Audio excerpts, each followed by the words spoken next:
Finally, the perfect speed light. I've been on this mission ever since my daughter was born to find a good speed light to use around the house and really just treat my family photos with the same technical integrity that I treat my clients' event photos. And no, you know, as any mad person would, I've often said to myself, yeah, when the baby gets here, I'm gonna have the A74 with the Godox speed light. Like, no, I'm not doing that. I can't do that every day. That's nuts. And then when she gets older, which she is now, she's 2. I don't want that equipment laying around. She can go and, you know, and I have a thing. I quite enjoy not limiting her. If I don't want her to get a hold of something, then it shouldn't be within her reach. So yeah, I needed something that was compact but still powerful enough that could bring my family photos to life, but then it could also double, you know, when I go to work, when I go out and about, it's nice to have a flash with you and a capable flash.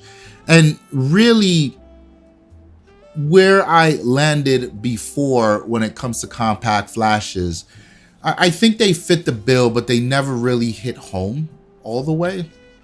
And so there's this guy here that I purchased, and one of the things I don't like about a lot of compact flashes were, most of them on the market, you can notice how vertically long this was. A lot of, and this annoys me, right? Because it just isn't aesthetically pleasing when it's on the camera.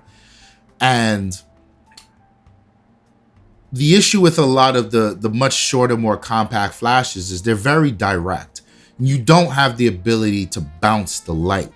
And for me, I would love to use a flash, but I don't want that super direct 90s look. Even though I know it's very much on trend right now.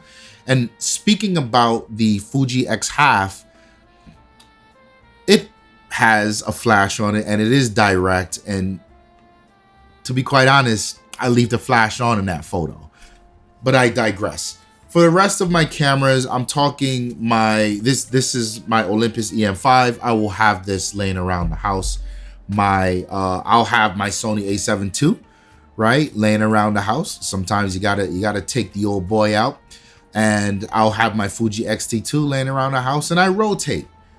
Each camera does something different. It gives me a different feel.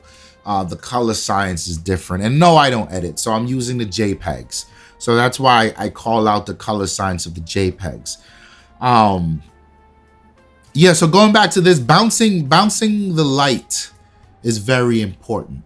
I don't like the direct flash look if I can help it.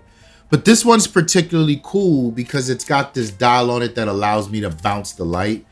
But there are some limitations with this. So if I'm shooting in portrait mode, I lose the ability to bounce the light off the ceiling. Now I'm bouncing the light from my left, which really isn't ideal. And then I sort of found this guy. This guy is more of the same in terms of that vertical layout, which means it's not aesthetically pleasing, but there's a few party tricks to this one that I really enjoy. First is this piece comes off and you can now maneuver this in such an amazing way. It becomes just an off-camera flash, and it's super dope at what it does. And then also it's got this ability to angle the head, which I really love. And it's got a pretty decent video light in case I've ever needed it. So I was rocking with this for quite some time, and you know, I've often looked over at the side and be like, ah man, you know, that's not the most beautiful thing in the world. But then Godox did us a favor and they came out with this guy. Yes, and yes. And let's be honest, I'm gonna be real about it. It's not really, it's even taller. It is even taller than the other one. But what's nice is when you angle it down, it's It's an aesthetic I'm more aligned with. What I love about what Godox did here is the batteries are inside, so there's no need to worry about double R AAA. And I know some people like that ability to, if they're out in the field and your battery dies, you can go into a pharmacy or somewhere, a corner store or something, and buy some batteries. Whatever. I'll take the compactness with the battery integrated. B, the form factor. I think it's beautiful. I think this is everything I need in a compact speed light. I have total confidence that I can take this and drop it in my bag and commute to work and be happy. When someone in the elevator says, yo, you're that portrait photographer, right? Can you give me a professional portrait right now, right here, right on the spot? This is how my head works in my mind. Yes, I can. Right? And see, look at that. I can control where the light is bouncing. So if I'm shooting in a portrait orientation, I can bounce. I can bounce that. Like, this is so dope. But then the party trick about this is I only had to buy one of these because it also becomes an off-camera flash. But these guys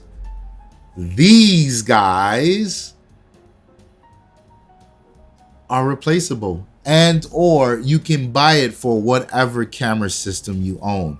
So yes, I do have one for my Sony, I have one for my Fuji, and I have one for my Olympus.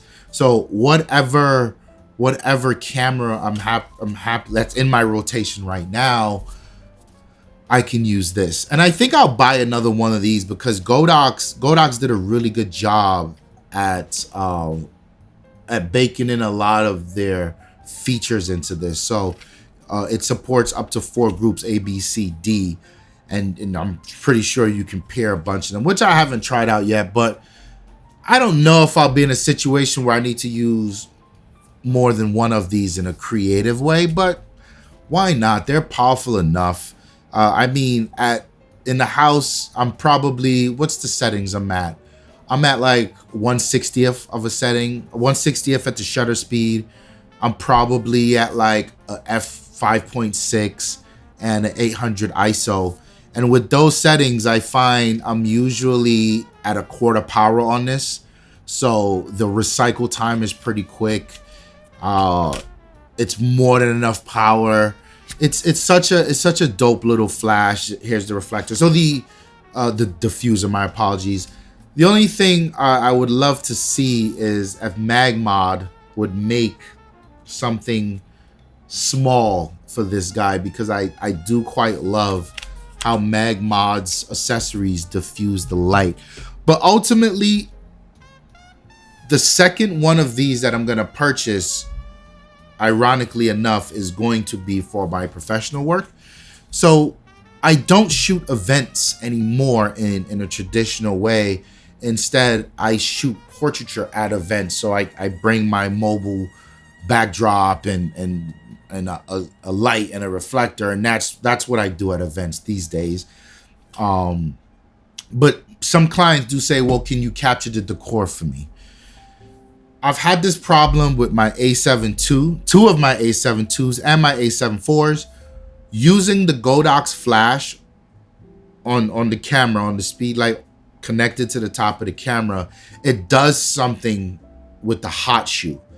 And I've had this on all 3 of my Sony cameras right now, where I've had to unscrew the hot shoe and tighten it back down, tighten the screws back down to the body or the chassis of the camera, because the flash was losing contact.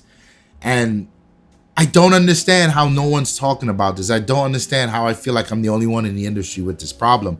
And what's nice about this is there's no chance in that happening. This thing is so light and so small, I won't have to deal with that. So yes, I'm gonna be using this for my event photography when it comes to just capturing the decor of the room. But yeah, good on Godox. This is the IT32.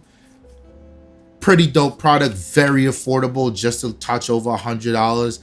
This is the compact flash I think a lot of people should investigate if you're on the market for a compact flash.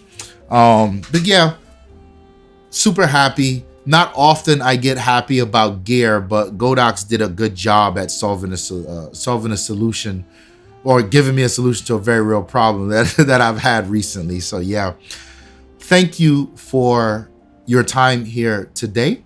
I always say time is the most valuable resource that we have, and I do not take it lightly that you've shared yours here with me. Like the video if you like it. Subscribe to the channel if you want more content just like this. My name is Ramon, and I'm out of here. Peace.